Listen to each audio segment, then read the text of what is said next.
Town Hall 11 content. Now I want to talk about what it will mean for the game.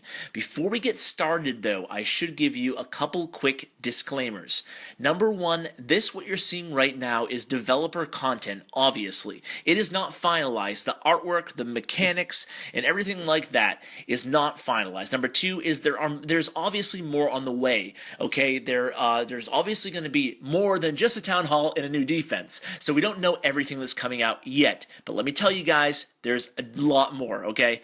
And let me just say this. We needed this. I know not everybody initially might be happy and as thrilled as I am about a new Town Hall level, but it has been over 2.5, almost 2.5 years since we've had any new content, a new stage, if you will, to the game. People like me have been maxed for a long time, and that well of players who are maxed have been building up longer and longer and longer. So now let's get into the ways I think this will change the game. These are early thoughts, so obviously these are all subject to change. And by the way, guys, I'm going to go ahead and link in the description. I shared my first video on this earlier today, and it has all the new playable content, and I really illustrate the mechanics. Today I'm just going to be talking about, in this video, using the same footage, by the way, but instead of focusing on what's in the background, I just wanted to go over these talking points because I just have so much to say on the update. So let's get right into it. Attack strategy for Town Hall 10 and Town Hall 11. It's going to be big changes, right? Because basically, Town Hall 10 is going to be the new Town Hall 9, in my opinion. The reason I say that is because Town Hall 9, a lot of players, that was their favorite Town Hall level. Why? Because it was the highest Town Hall level in the game that was quote-unquote complete. And what I mean by that is that you were able to pull off a 3-star attack with still some difficulty and certainly a lot of strategy that goes into it, but it wasn't almost impossible. So a lot of people were calling for a rebalancing of Town Hall 10. And what Town Hall 11 does is it does that. Now Town Hall 10 will be complete.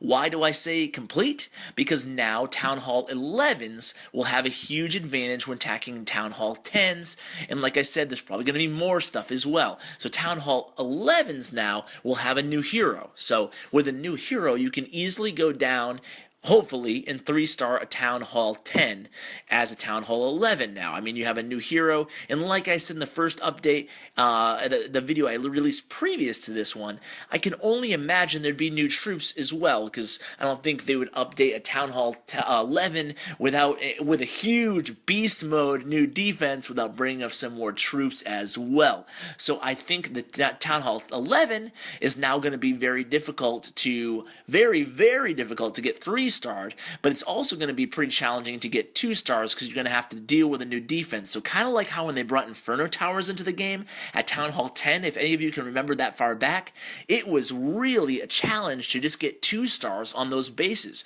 So my thought is now Town Hall 11 is just going to be very challenging, which is nice because you know what? People say 3 stars is the name of the game, 3 stars is the goal, and certainly it still is 100%. But now it just gives us a content that seems unreachable for a while, and that's a good feeling to have in a game that just hasn't had that in years. So a lot of people watching probably my channel don't remember too much previous to Clan Wars, but that was the kind of feeling we had after Town Hall 10. There was a lot left in the game to achieve, and to play around with in game theory and strategize. So basically those are my early thoughts on the whole, how it will affect Clan Wars and the balancing. And one last thing I wanted to talk about, and probably one of the most important things, is the way we attack will change at Town Hall 11.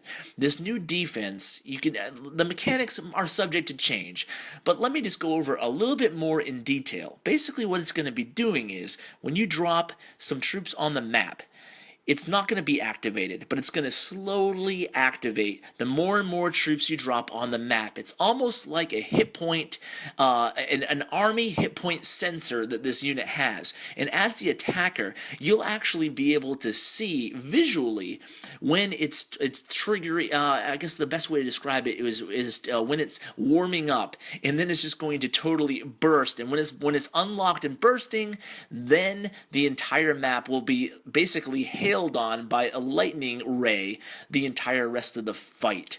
So what that's going to lend itself to, if everything stays the way we think it probably will, that's what they announced at ClashCon, at least the general mechanic of the defense. So what that's going to change, in my opinion, is, first of all, the range is the entire map. So it doesn't have to be centralized. So defensively, let's think about that. If it's not centralized, it gives you an option as the defender and the attacker, right? So as the defender, you could put this new defensive unit opposite the Archer Queen, for example. And now the attacker is going to have to choose.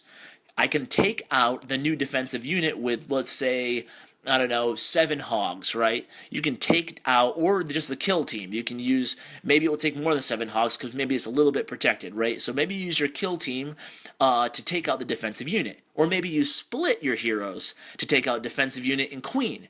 But the defensive, that's a lot of firepower to take off the map when you're splitting heroes.